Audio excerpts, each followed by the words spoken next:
The Vatican is filled with centuries of art, history, and apparently bones.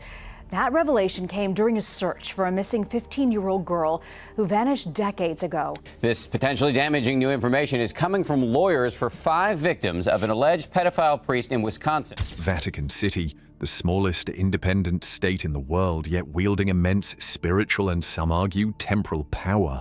For centuries, it's been shrouded in ceremony, tradition, and more than a little secrecy. While millions look to it for guidance, whispers persist about what goes on behind its ancient walls. There are specific examples where, when the abuse occurred, the priests would go, the bishops would go and lie to parishioners, lie to law enforcement, lie to the public, but then document all of the abuse in secret archives. Are there things the Holy See would rather the world didn't scrutinize too closely?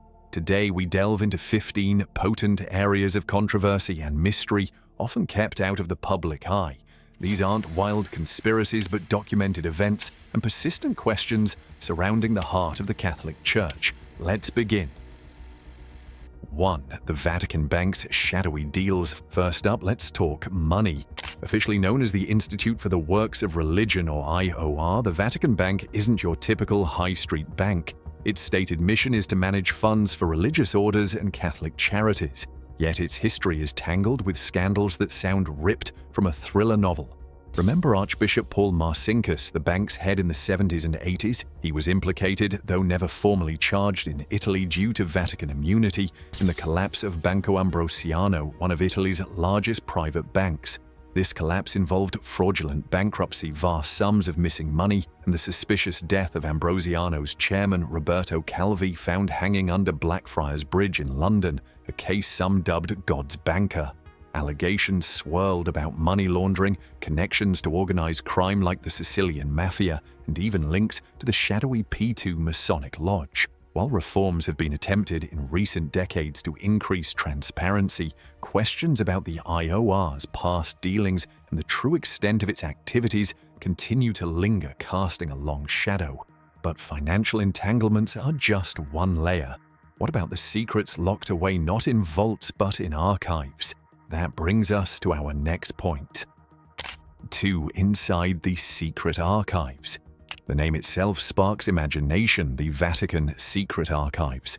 Recently renamed the Vatican Apostolic Archives, the secret part wasn't about hiding sinister things, but derived from the Latin secretum, meaning private or personal, pertaining to the Pope. However, access has historically been tightly controlled. Spanning miles of shelving, these archives contain centuries of papal correspondence, state papers, and historical documents. While scholars can gain access, it's a selective process, and vast sections remain off-limits or follow a 75-year rule, though sometimes opened earlier, like the Pius XIV archives. Critics argue this control allows the Vatican to manage its historical narrative, potentially downplaying embarrassing episodes or controversial papal decisions. What letters, decrees, or reports lying unexamined could shed new light on pivotal historical moments, church doctrine shifts, or uncomfortable truths about past papal actions. The sheer volume and controlled access ensure that countless potential revelations remain quite literally under lock and key. And speaking of things potentially hidden, few cases grip the public imagination quite like the disappearance of a young Vatican citizen. 3. The unsolved Emanuela Orlandi case. It's a mystery that has haunted Italy and the Vatican for 4 decades. In June 1983, 15-year-old Emanuela Orlandi, the daughter of a Vatican employee, vanished after a music lesson in Rome. She was never seen again. What followed was a bewildering series of claims, alleged sightings, and chilling phone calls. Theories have run rampant, linking her disappearance to everything from an attempt to secure the release of Mehmet Ali Aka, the man who shot Pope John Paul II, to Vatican financial scandals involving the aforementioned Banco Ambrosiano, alleged sex rings within the clergy, and even the Italian mafia. Despite numerous investigations, reopened cases, anonymous tips, like the one leading to the tomb of a mobster in a Vatican-linked basilica, and pleas from her family, the truth remains elusive. The Vatican has consistently denied any institutional involvement or knowledge, but accusations of withholding information and a lack of full cooperation have persisted. Did someone within the Vatican walls know more than they let on? The enduring mystery continues to fuel speculation and pain for the Orlandi family. This case tragically touches on darker themes, echoing another immense shadow the Vatican has struggled to escape: the global crisis of clerical abuse. 4. The abuse scandal cover-up machine. This isn't a single secret, but a devastating pattern repeated across the globe: the systemic cover-up of child sexual abuse perpetrated by clergy. For decades, internal documents reveal how bishops and cardinals, sometimes under guidance or with implicit approval from Vatican departments, prioritize protecting the Church's reputation over protecting children. Abusive priests were often moved from parish to parish instead of being reported to civil authorities or removed from ministry. Victims were silenced, ignored, or pressured into secrecy. While Pope Francis has spoken strongly against abuse and initiated reforms, critics argue they don't go far enough and that a culture of secrecy and self-preservation remains deeply ingrained. The release of grand jury reports, internal church investigations, and countless lawsuits has exposed the scale of the problem and the institutional mechanisms that enabled it. The secret here wasn't just the abuse itself, but the calculated, often decades-long effort by parts of the church hierarchy to conceal it, betraying trust on an unimaginable scale. Protecting reputation often involves protecting assets, leading us to another closely guarded area: the true extent of the Vatican's wealth. 5. Untold billions Vatican wealth. Pinning down the exact net worth of the Vatican City-State and the Holy See is notoriously difficult. There's the Vatican Bank, but also vast real estate holdings across Rome and internationally, priceless art collections, though considered unsellable heritage, stock portfolios, gold reserves, and donations like Peter's pence, collected annually from Catholics worldwide, ostensibly for the Pope's charitable works. Estimates vary wildly, running into the tens, possibly hundreds of billions of dollars when all assets are considered. While the Vatican publishes some financial statements, critics point to a lack of comprehensive, transparent accounting across all its diverse entities, including the Secretariat of State, which handles significant investments. High-profile scandals like the controversial purchase of luxury London property using church funds have raised serious questions about financial management, oversight, and how donations are truly being used. Is the Vatican significantly wealthier than it publicly admits? The complex, opaque structure makes a definitive answer elusive, fueling speculation about its true financial power. This financial power and global influence sometimes intersect with shadowy political events, particularly during the Cold War. 6. Cold War shadows Gladio and P2 links. The Cold War era saw Italy as a crucial front line, and the Vatican, staunchly anti-communist, was inevitably drawn into the geopolitical struggle. Allegations have surfaced linking figures within the Vatican or those closely associated with the Vatican Bank to clandestine Cold War operations.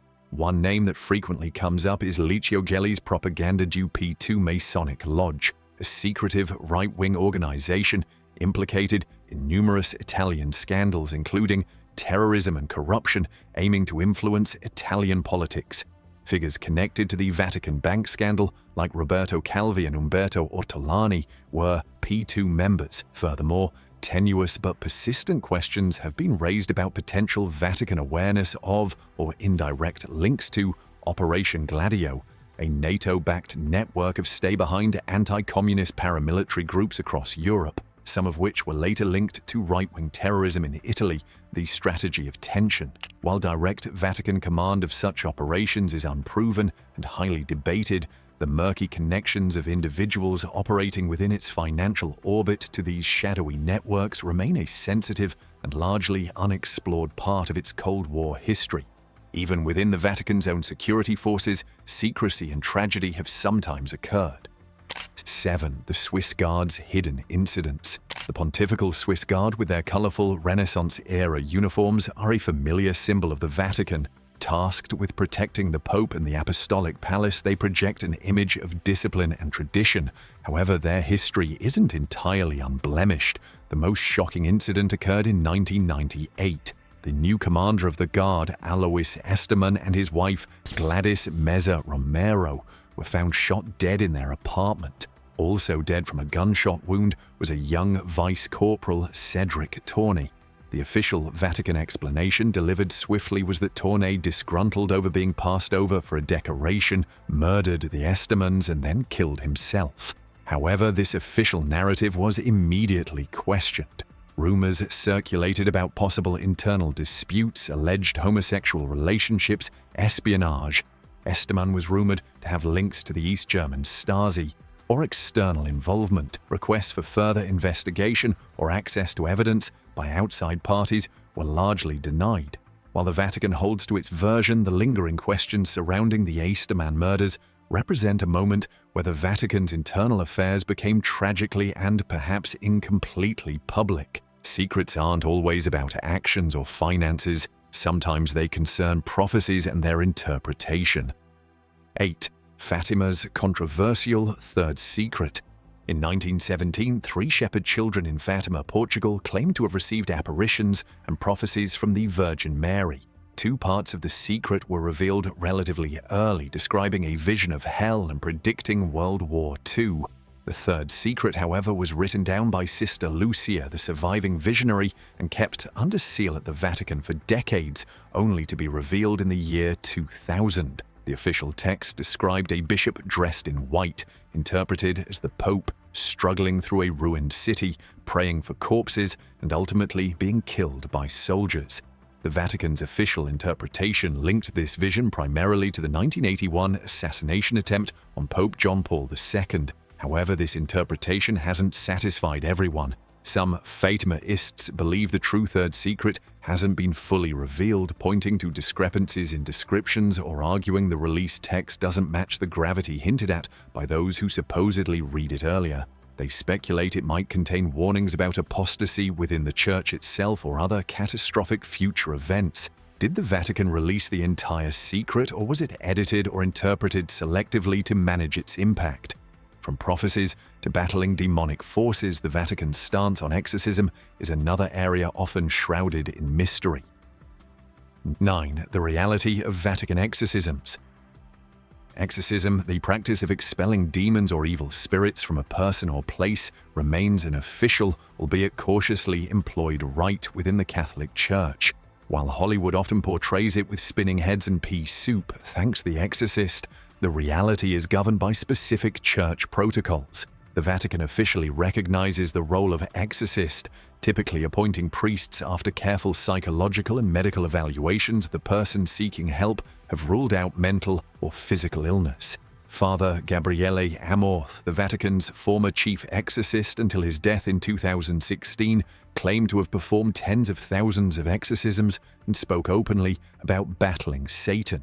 However, the Vatican itself maintains a level of discretion around the practice.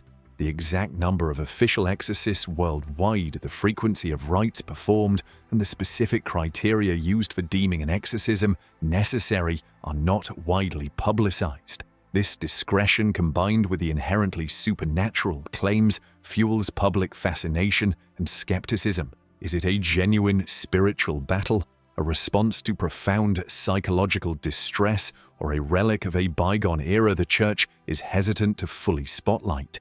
Beyond specific practices, the Vatican has also faced accusations of shaping its own historical narrative.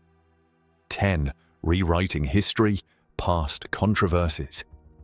Throughout its long history, the Church has been involved in events it might prefer were forgotten or viewed differently. Think of the trial of Galileo Galilei, condemned for promoting the heliocentric model of the universe. While Pope John Paul II formally apologized centuries later, the initial suppression of scientific inquiry remains a stark example. Consider the Inquisition, a period marked by persecution of heresy, often through brutal means. While historical context is crucial, attempts to downplay the severity or extent of these actions can be seen as historical revisionism. More subtly, the selective opening of archives, the commissioning of favorable histories, or the slow process of acknowledging past wrongs like the Church's role or silence during certain historical atrocities can contribute to a narrative that smooths over uncomfortable truths. Does the institution sometimes prioritize presenting a sanitized version of its past, obscuring the more complex and sometimes darker chapters of its long and influential history?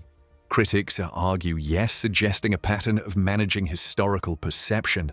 Part of the Vatican's internal dynamic involves powerful and sometimes discrete groups. 11th, Opus Dei, power behind the throne. Opus Dei, formerly known as the Prelature of the Holy Cross, and Opus Dei is a Catholic institution founded in Spain in 1928. Its members, both clergy and lay people, seek holiness through their everyday work and lives. However, Opus Dei has long been surrounded by controversy and suspicion. Critics accuse it of secrecy, aggressive recruitment tactics, promoting a highly conservative political and social agenda, and wielding disproportionate influence within the Vatican and in secular spheres like finance and politics. Its status as a personal prelature granted by Pope John Paul II gives it a unique global jurisdiction independent of local bishops, which some see as a source of unchecked power. While Opus Dei fiercely denies accusations of sinister influence, portraying itself simply as a path to sanctity, its discreet nature, influential membership, and historical controversies, like alleged support for Franco's regime in Spain, which it disputes, continue to fuel debate about its true role and power within the Church.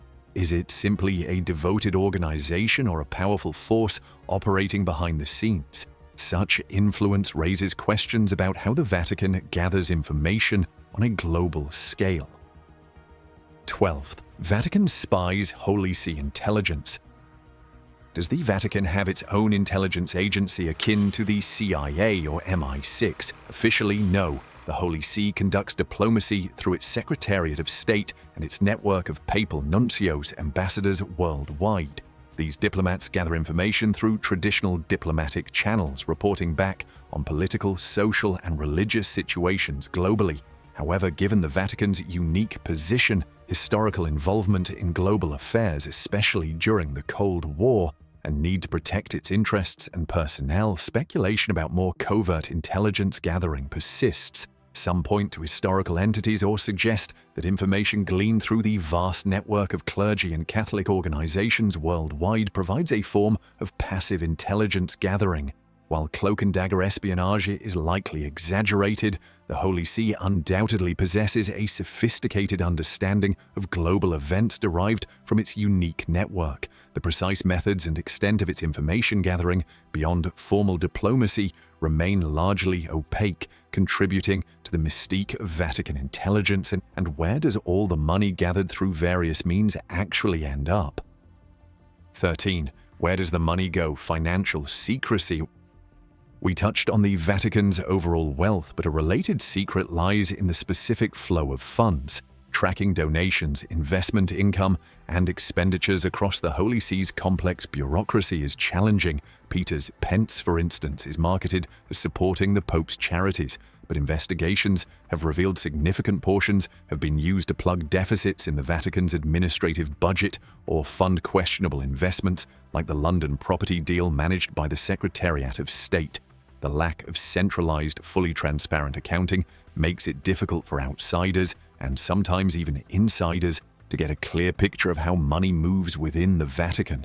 While reforms under Pope Francis aim for greater transparency and accountability through bodies like the Secretariat for the Economy, resistance from established departments and the sheer complexity of the finances mean that achieving full clarity remains an ongoing struggle.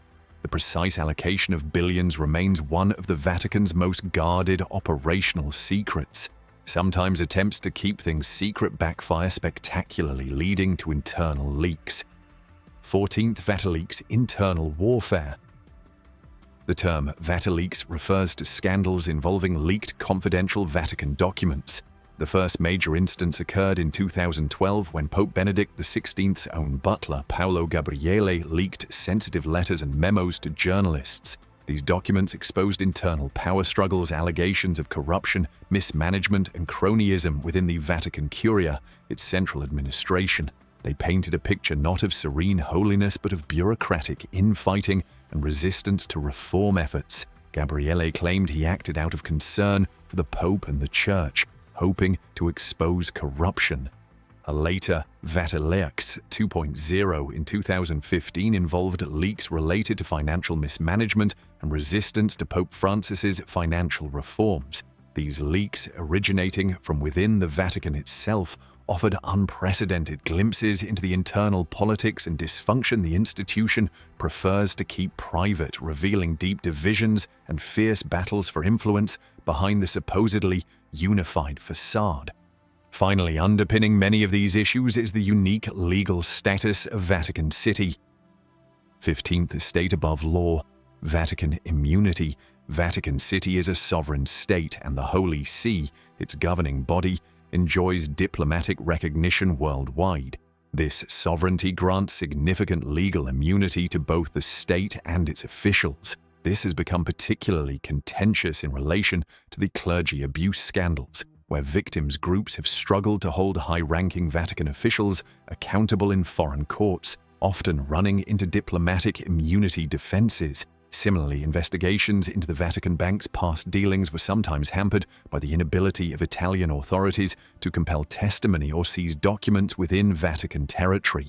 While immunity is a standard feature of international law for sovereign entities, critics argue the Vatican sometimes uses it to shield itself from legitimate scrutiny and accountability for actions with consequences far beyond its tiny borders.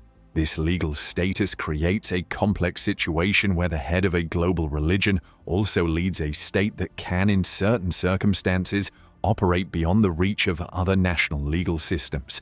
From financial mysteries and historical controversies to internal power struggles and tragic unsolved cases, the Vatican continues to be a source of fascination and unanswered questions. While faith remains central for millions, the institution itself, like any centuries-old human organization, carries complexities and shadows. These 15 points only scratch the surface, reminding us that behind the sacred rituals and ancient stones, very real-world issues of power, money, and secrecy persist. What other secrets might still lie hidden within those imposing walls? The questions, it seems, are far from over.